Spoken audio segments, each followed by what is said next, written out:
They had crossed the sea on dry ground.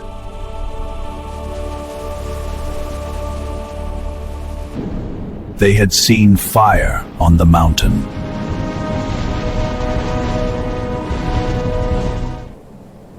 They had heard the voice of God.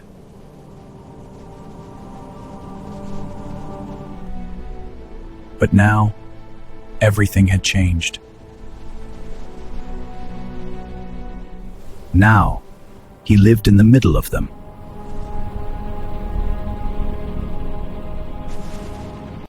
In a tent, the tabernacle.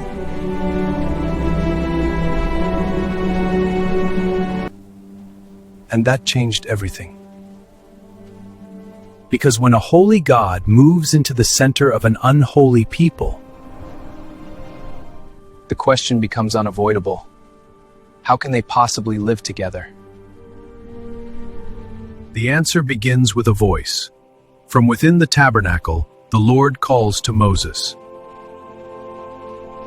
For the first time since God's glory filled it from a mountain, not with commands carved, but with instructions.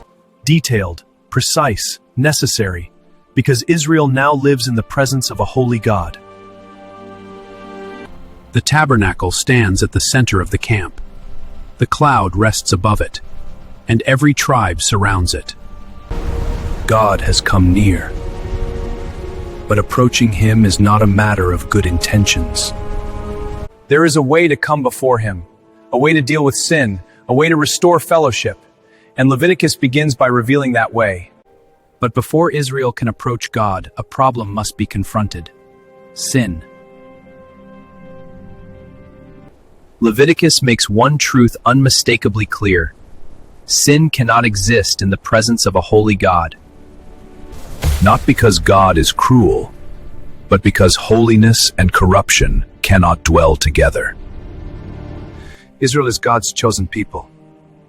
Yet they're still flawed, still guilty, still capable of rebellion.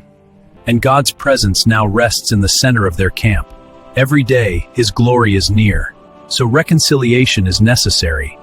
Something must bridge the gap between a holy God and an imperfect people. Something must make it possible for them to draw near without being consumed. And so God gives them a system, the sacrificial system. When someone sins, they bring an offering, a lamb, a goat, a bull, and the animal takes the place of the person. The guilty are forgiven, because the innocent pays the cost. Life is given in place of life. Blood is shed not as violence, but as a covering. A sign that sin has a cost, and that cost is being transferred. Not ignored, not excused, but carried. And in that moment, something powerful happens. The distance between God and man is not removed, but bridged. But not everyone can approach this system. God appoints priests, Aaron and his sons. Their job is not to rule, but to stand in that gap. They offer sacrifices. They maintain the tabernacle. They represent the people before God. But even they are not free to approach God casually. One wrong step, and the consequences are immediate. Leviticus shows this early when two priests offer unauthorized fire before God and are consumed instantly. The message is clear. You do not approach holiness on your own terms. But Leviticus is not only about sacrifice. It is about everyday life. Food, cleanliness, health, relationships, justice. Everything is divided into categories of clean and unclean. Not because some things are evil, but because God is teaching them something deeper. Yes, a deeper lesson. That even ordinary life matters in his presence. That being close to God changes how you eat, how you live, how you treat others. Holiness is not just for the altar. It is for the entire camp. At the center of Leviticus stands one day, the most important day of the year, the Day of Atonement.